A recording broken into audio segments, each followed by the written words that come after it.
Hi everyone, it's Cindy. Welcome back to Studioloo. I'm here with a little Thrifty Thursday, Thrifty Canucks thrift haul kind of video. You can find more details in my description box down below about this fun YouTube thrifting collaboration. So I went on vacation. I've come back. I got a few things on vacation, but then I did a little more thrifting this week that I wanted to share with you. So these are the things from vacation. These came from Quebec, so you will see French language stuff. So this is L'Art de Recevoir, and it's from 2017, and it's just a lovely like food and drink kind of magazine, and it's just got lots of nice photography and art, and like it's just a nice feeling paper too. And you know, it's got nice French handwritten kind of text. It's got some lovely recipes, buffalo mini burgers and all sorts of good stuff. But yeah, it's just a nice recipes and food photos and fun images. It's got some stuff in it that may end up in the journal I'm working on that will be, well, I'm just kind of building the supplies for it, the journal for Golden Girls. That would go quite nicely, I think, with the Golden Girls. So yeah, just a fun magazine. Where to put these things here? Okay. And then I got this children's book, Échelle de Magicien, by the Pastel. I've seen Pastel before, a publishing company, and it's got this lovely little card in here. And I love the style of the illustration. Also just like the pages. It's nice paper. Look at that lovely owl. Eeboo. And this is a little moon person. He's so cute.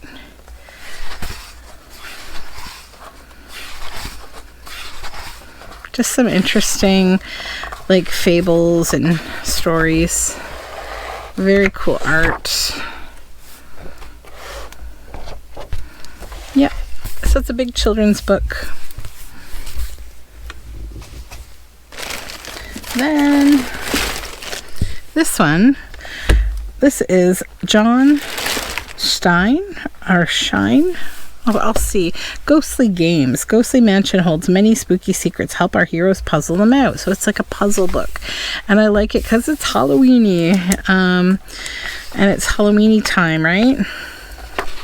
It's made by Reader's Digest. So there's a monster maze. Who's watching? Poltergeist pictures. Any haunt for dinner? Things that go in the night. Scene double. Spooky pictures. So it's just like good Halloween-y kind of content. Spooky content. Very fun. I love Halloween children's books.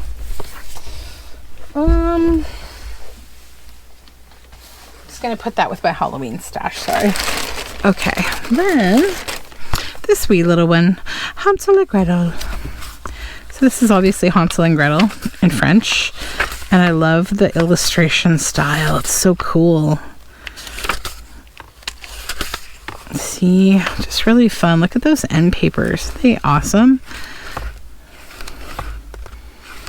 It's got an almost like folk kind of feel to it. Yeah.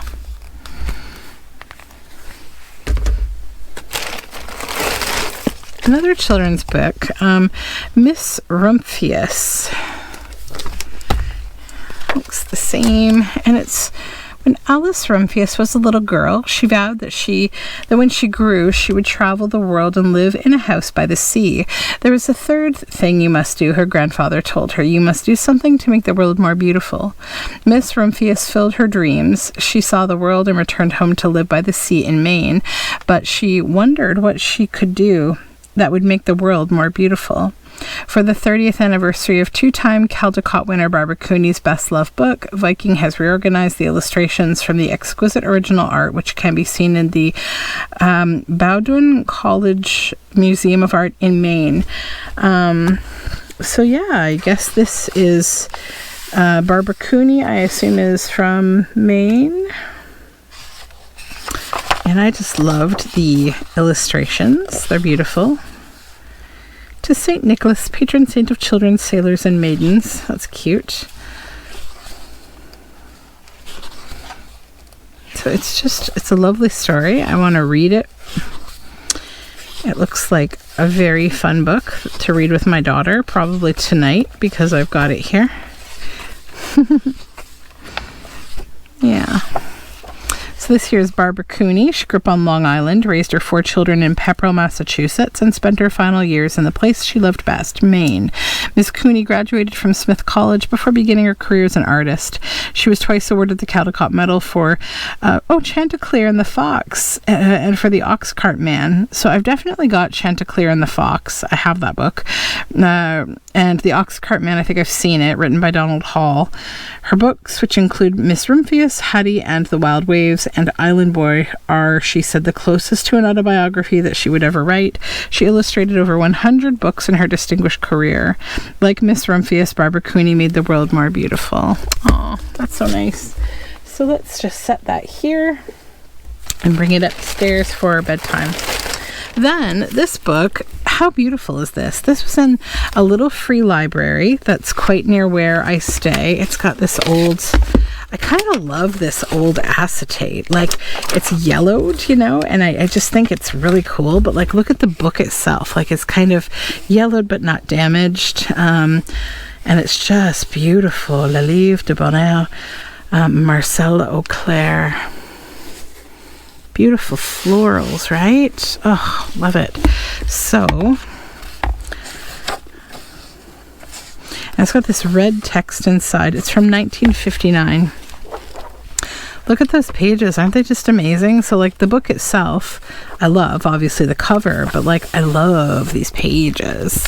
So, yeah, it's a treasure for sure. I love that book. I'm just going to keep this right on here because, like, I'll probably just use it.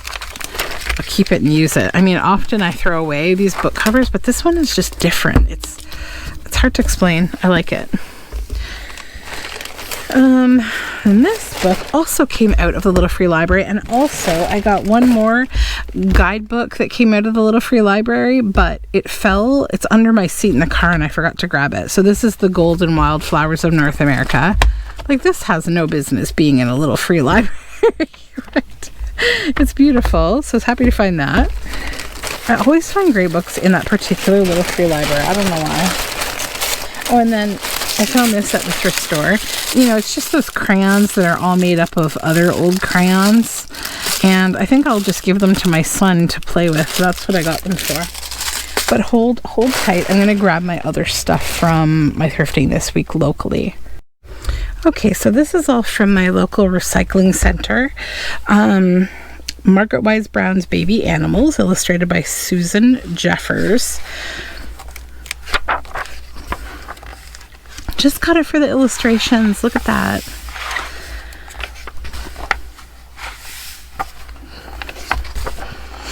Sheepies. Yeah, just really cute illustrations. You can't go wrong. Also, Margaret Wise Brown writes a beautiful book. Yeah. Children's books are still my thing, guys. Okay, and then I got a bunch of these. They were 50 cents each. And they're just legal exhibit indexes. And probably get rid of all this plastic, but yeah, they just have tabs on them and single numbers, and I like them. I may dye some of them for the shop. I've got like paper coming for the shop. I know I've been behind, but I'm going to be amping that up soon, I promise. Then this, I love this. Look at this little book, this trip diary. How cute is that? Inside, it's just a little... So it's made in Ottawa, Canada, published by Hutchings and Patrick Inc., a record of wonderful days spent in travel. Itinerary, travel checklist, insurance information, foreign currency, international road signs, checklist for motorists, places visited. You know, you can write the date, place, temperature, the kilometers or miles today and to date, addresses, purchases. Just a fun little like travel logbook. I thought it was so cute though. Then this absolutely gave me so much joy. So I don't know if you were a child of the 80s, probably also the 70s. Curious George books came like this. They were big yellow books with this red writing. This takes me right back to my childhood library as a kid. I loved getting Curious George books from both my school, my elementary school library, and my local library. This one was in the recycling center, and it's from the Bedford Free Public Library of Bedford, Massachusetts. And it's really strange it's here, but yeah. And it was acquired September 1974. So Curious George rides a bike. And the book is from 1952. It's the first printing. Yeah, no, it's not. It's not. I'm sorry. It's the 13th printing. I said that because I only saw the one date, and usually you have kind of a collection of dates, but no, it's not. It's a 13th printing. These books have been printed again and again, but I love them. You know, I think I have this theory about like these kind of characters, like Curious George, that they're actually probably not that great for teaching kids, because I felt like Curious George was this character who, like, he was just bad. He did everything bad the whole time, but then in the end, it's like, as it turns out, all of these bad things he did were actually like the reason that this good thing happened. So he always got rewarded for still being a total bad boy the whole time. And I find like I see those types of characters. Like there's this cartoon called Max and Ruby that I watched. You know, it's like, it wasn't part of my childhood, but I used to get a lot of comfort from watching young children's cartoons at night. Certain ones, like, they make me sleepy. Like, if you ever seen Little Bear, perfect cartoon to fall asleep to. Again, I deal with insomnia and I have all these strategies. So Max and Ruby would sometimes come on TV Ontario when I was like watching my sleepy time cartoons. And it's like this brother and sister who have no parents, but they have like a grandmother who lives in the same town who sees them sometimes. But like Max is this terrible little brother who's just so bad. I mean, he's cute, but he's really bad. And he's bad the whole time. Like if your kids are taking notes on what he's doing, we're going to have problems. But then in the end, it's like, you've honestly almost given your sister a coronary the whole time. But like, sure, as it turns out, you saved the whole town. It's just one of those things that drives me cuckoo. But I don't know what I'm going to do with that book yet. What do you think about a Curious George journal? Would that be fun? Like, look at the colors, right? I sort of just feel like I'm tapping into something. But I don't know. I have no idea if I should make a journal with that. And then, where was this when I was making these Beatrix Potter's books, right? The Beatrix Potter's scrapbooks and journal. This is so lovely. Beatrix Potter's Gardening Life, the plants and places that inspired the classic children's tales. So it's this beautiful book. It has been munched. It looks like someone's puppy probably took a little nibble out of that. But it's a beautiful book, and I love it. It is, what date? 2013 by Timber Press. So it's nice because it's not just about Peter Rabbit and, her whole story. Like, she was an incredible gardener. If you followed my Beatrix Potter story, like my whole series I did of Beatrix Potter while I made those journals, you would know that, she became this incredible landowner and farmer and gardener. And, she was really cool. And she has these gardens that are, all the Lake District land that she donated upon her passing to preserve it. And it's full of beautiful pictures. It's just lovely. She's lovely. All of it's lovely. Then I found this book, Children in Photography, 150 Years. This almost sort of feels like it's a text from, like, you know, a college program or something. I don't know. A Firefly book. Printed and bound in Canada, copyright 1990. So there's some weird stuff in here and some cool stuff. I love this. Like, great pictures of children. Just a woman laughing with her child, you know. Some older kids. Beach. Just like life photography with kids. Little freckly faced girls, so cute. Yeah, I think I'll go through this book probably and process it down to its usable pieces that I think I'll use. Like, that's cool. Margaret Bork White, American Machine Dance, Moscow Ballet School. And it tells you about, like, what the pictures are about, essentially. Oh, wow. Very cool. Yeah, so it's just a nice photography book. Then this, Sing a Song of Popcorn. How cute is this? Illustrated by 9 Caldecott Metal artists. Every Child's Book of Poems. Marsha Brown, Leo and Diane Dillon, Richard Egelski, Trina Shart-Hyman, Arnold Lobel, Maurice Sendak, Mark Simont, Margot Zemak, or Zemich. I think it's Zemak though, but it's just really cool illustrations by, you know, awesome illustrators and really fun poetry. Verse. All different art styles. Some you will like, some you may not, but I like these kind of books. They really can fill a lot of gaps when you're making all different kinds of journals like I do. Like, these are the kind of things where I go, you know, maybe I'm making a journal about fall. Is there something in here that's about, you know, fall or autumn? Is there a seasonal theme to this? What can I pull from it? So I look and I go, mostly weather. Oh, so long as there's weather, okay. And then weather, clouds, rain, you know, like I can kind of go through and be like, our tree, maybe I'll look at that rain poem.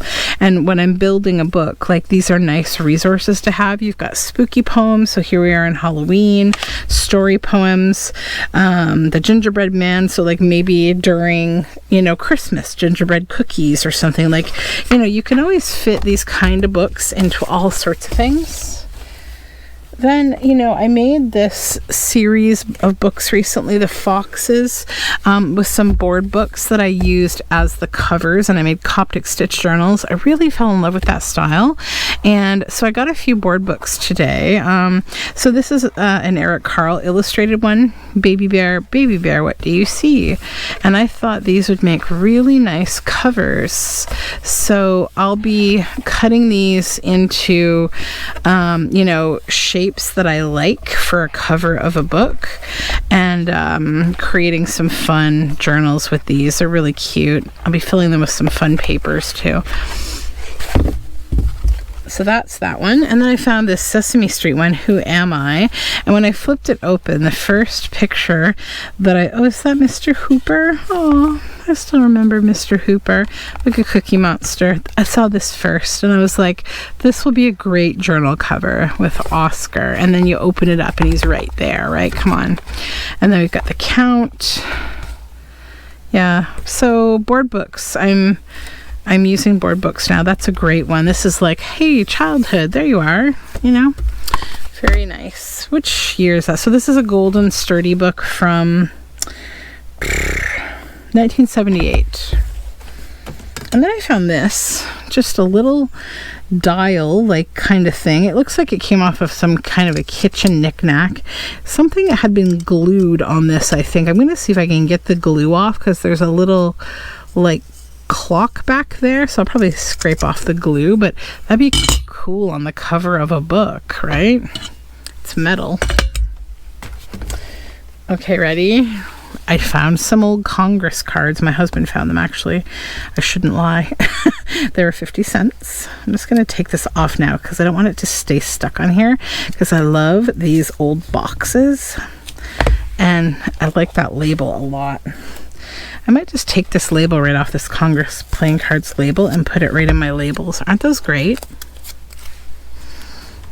So in this velvet box, we have this poodle. Come on, guys. Look at this. It's so great.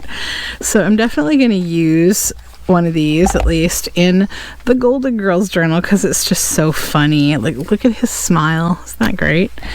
So, yeah, that. And then the last thing I got, other than the basket, I should show you.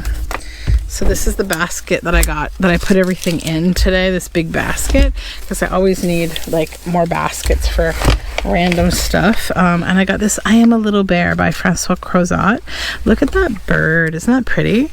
So this one is a Barron's book from 1989. And again, it's a board book, and I love the images. Again, they're so beautiful. So this will be like a little bears kind of series, maybe. You know, you can't use every page usually, like there's usually some, but like, you know, this one would be great, and I'd probably cut it down to here, and then, you know, maybe I'd make the back the same size with that, and then, you know, like, look at these hedgehogs. Come on, they're so cute. Wintry themes. Yeah, so look at that bird. So that is my thrift haul for today. Until next time, may the thrifting fairies be with you, and I'll talk to you very soon. Bye for now.